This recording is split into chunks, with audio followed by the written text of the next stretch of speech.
we're going to read a book for the nice little girls and boys. Are you excited? I know I am. What are we going to read? I don't want to read that. I want to read this book. Yes, no, this is what we're going to read. My name's Matt. I'm the communications officer, so I write content for the website and for Facebook. This is Banjo. He's a Australorvinator, and he was an Australian dinosaur discovered in Winton, Queensland in 2006, and his name means Southern Hunter. November is Dinovember, and it's a celebration of dinosaurs, and as you can see by how I'm dressed, I'm quite a big dinosaur fan myself, and I wanted to share my passion with the kids out there. Hi everyone, let's all read Goldilocks and the Three Dinosaurs, retold by Mo Williams. Once upon a time, there were three dinosaurs, Papa Dinosaur, Mama Dinosaur, and some other dinosaur who happened to be visiting from Norway. One day, for no particular reason, the three dinosaurs made up their beds, positioned their chairs just so, and cooked 3 bowls of delicious chocolate pudding at varying temperatures. "Oh boy," said Papa Dinosaur in a loud booming voice, "it's finally time to leave the place and go to the, someplace else." He.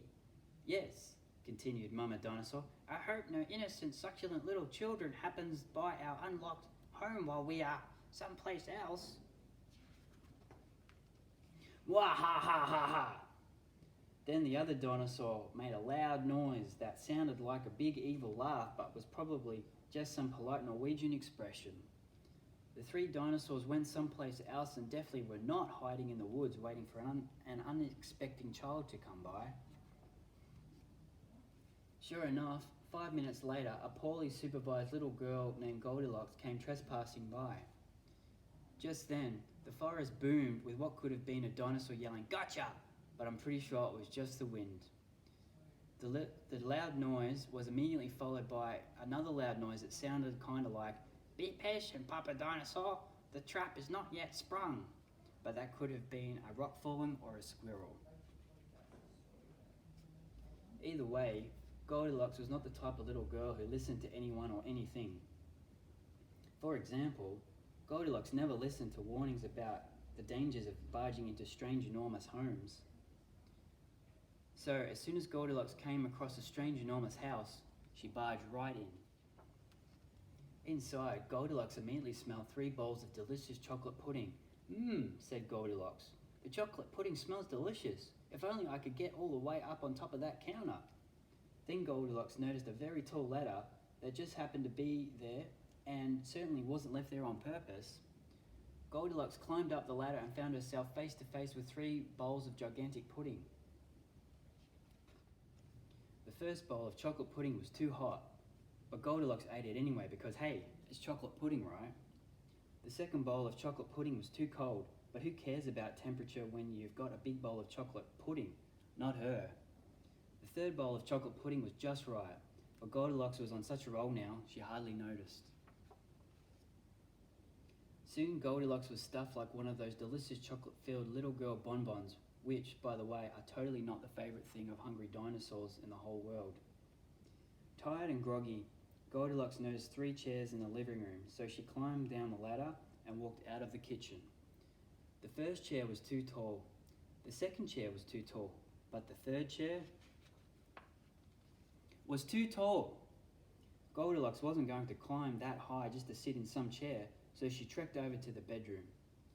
When Goldilocks got there, she noticed that the 3 beds were also gigantically big. "What is going on here?" groaned the exhausted little girl. "The bears here must be nuts." Just then, the room filled with a loud, booming voice that was either a passing truck or a dinosaur gloating. "A few minutes more, and she'll be asleep. Delicious chocolate-filled little girl bonbons are yummier when they're rested." Even a little girl who never listens to anyone or anything had to have heard that. Goldilocks took a minute to stop and think, which was longer than she was used to stopping and thinking. "Hey," she told herself, "this isn't some bear's house, this is some dinosaur's house."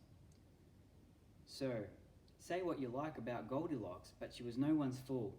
As quickly as she could, she ran out the back door and got out of there. Just then, a plane flew by, which pretty much sounded like a trio of dinosaurs yelling, "Now!" or "Charge!" or the Norwegian expression for "chewy bonbon time." Suddenly, and completely coincidental, the three dinosaurs rushed through the front door. But they were too late. So Goldilocks was gone already. Goldilocks was gone, and all that was left in the house were three disappointed dinosaurs. The end. And the moral is, if you ever find yourself in the wrong story, leave. Should have been with the bears. And the moral for the dinosaurs is, lock the back door. Did you like that story, Banjo? I did too. What do you think? Do you think the little girls and boys would have liked it too? Well, I hope they did anyway. I certainly did.